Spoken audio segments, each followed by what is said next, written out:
You guys have noticed I didn't claim Will Smith as the star of that movie. Because Bill Pullman is the star in my heart. That's what matters. My wife, my mother begged me not to speak tonight. They said, you don't know what you're talking about? Just you go, but don't speak. Lisa said the same thing. Lisa said, Patrick, I could give you free dinner if you don't speak tonight. Because I know you're going to say bad words. Like maybe the C word. I said, I promised my wife I wasn't going to say the C word. But I totally am, because she's not here tonight. She's in Utah on some feminist hike, smoking peyote kind of thing. God bless her. And by C word, does anyone know what I'm talking about? Character. Any more guesses? Well, there's the one. Which one?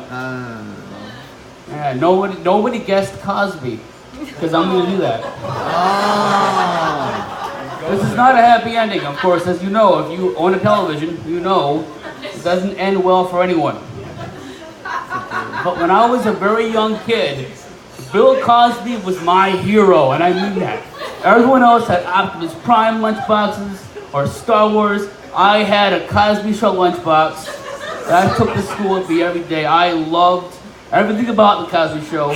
I was a very progressive 6-year-old. I thought it was great that there was a black family. The mother and the father are both professionals. That was awesome. To me, as a 6-year-old, that was something that was that's amazing. That's so cool.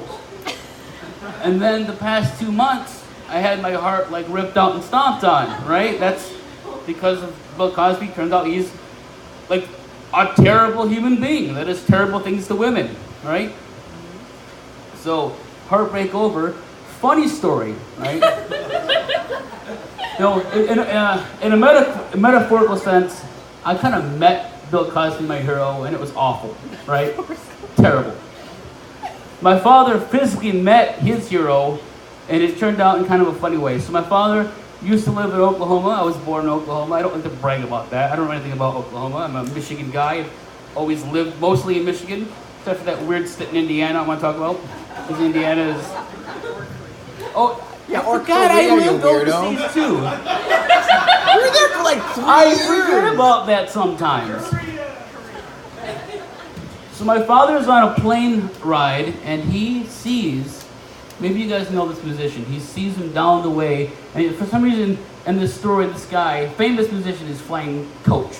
Back when Coach was still called Coach, before it was called Economy. My dad sees Conway Twitty. My dad's an outgoing guy, right? And he sees someone, he kind of remembers like from the first grade. He's like, hey, are you Phil so-and-so? And he'll talk to him. And so he sees Conway Twitty, and he doesn't understand what celebrities are. He just goes over and talks to him. He says, hey, you're Conway Twitty. Conway Twitty, probably pretty tired. He's as most celebrities are, constantly exhausted from all the money they're making. So he says, well, yes, I am. My dad realizes, okay, well, you seem a little bit tired, I won't ask you for an autograph. Conway Twitty says, well, we'll give you one anyways. My father turns around and says, oh yeah, well, you can go fuck yourself. My father insists this is a true story. I have no idea of the validity. It wasn't in a newspaper or anything. I have no idea. So, long story short, in general, celebrities are people that we keep putting on this pedestal of heroism, right? And I've kind of realized that they don't really earn that hero mark. They don't really do anything special. Maybe they star in a film, or they put out some really awesome music or something, and we all of a sudden, like, they're on this pedestal. And then the people that are actually there on a day by day aren't on that same pedestal. They're on a different pedestal, though. The people that are in our lives on a day by day are on a better pedestal. It's made out of better stuff, okay? So the celebrity pedestal is made out of sand, which is kicked over the moment that they do something like really like awful towards anyone. So Cosby's pedestal's gone, right?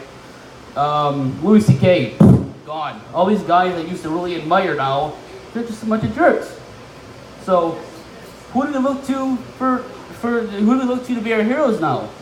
How about the women that are like in our lives all the time, right? So I know so many awesome women. I'm getting a little teary-eyed now, and I don't cry ever. That's a thing I don't do. I don't cry except, when I stub my toe and when we're all out of French fries at home, or or it's too cold outside, or it's not often, but I do it. The first person I met at college was this girl here in the pink bowling shirt. She was I met other people, but she was the first one who repeatedly would come over and say hi to me, because everyone else kind of said, that guy, is something wrong with him? I don't want to know. I have been friends with Felicia for, I don't know, I actually did the math on it once, and it sounded like something that an old person would say. God, it was 15 years, 15 years, it's a long time. I don't feel that old, but it's happened. So she's another person, too, that's earned a solid granite pedestal, not doing anything other than just kind of being around and being cool.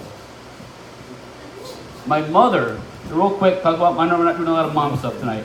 My mother has worked with special needs kids for about 25 years, and there's nothing more awesome. Someone who does that type of thing, right? That's really cool. She kind of inspired me to do the same thing for a while. She's more of an inspiration than she knows. Don't tell her I said that. Because she'll walk into my house next time and say, oh yeah, I'm an inspiration, am I? But the biggest one, though, is my wife. My wife is a lot smarter than I am. She makes more money than I do. She's more patient than I am. I don't know, you guys know her too, right? You wouldn't have, I actually lied to my friends and said that my wife was coming tonight too, and they showed up and she wasn't here, and I said, gotcha! Because you wouldn't come out. If it was just me, you wouldn't have come out. But I've got you now. Take a seat. Take a seat, Peter, is what I said. Take a seat, that's your spot right there.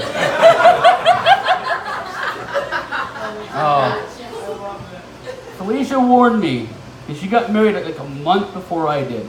And she said, when you do your wedding vows, practice them beforehand, or you're going to get teary-eyed at certain spots. Make sure you practice beforehand. Now, if you guys know anything about me, telling stories, you'll know that I practice about 0, okay? And that's what happened. At my own wedding, I was brought to tears in front of all, the state of Michigan, and everyone just saw me in absolute anarchy in front of my family and friends. But it takes a real solid granite pedestal for me to do that kind of thing for a person. And that's it. That's all I got for you guys. Thank you.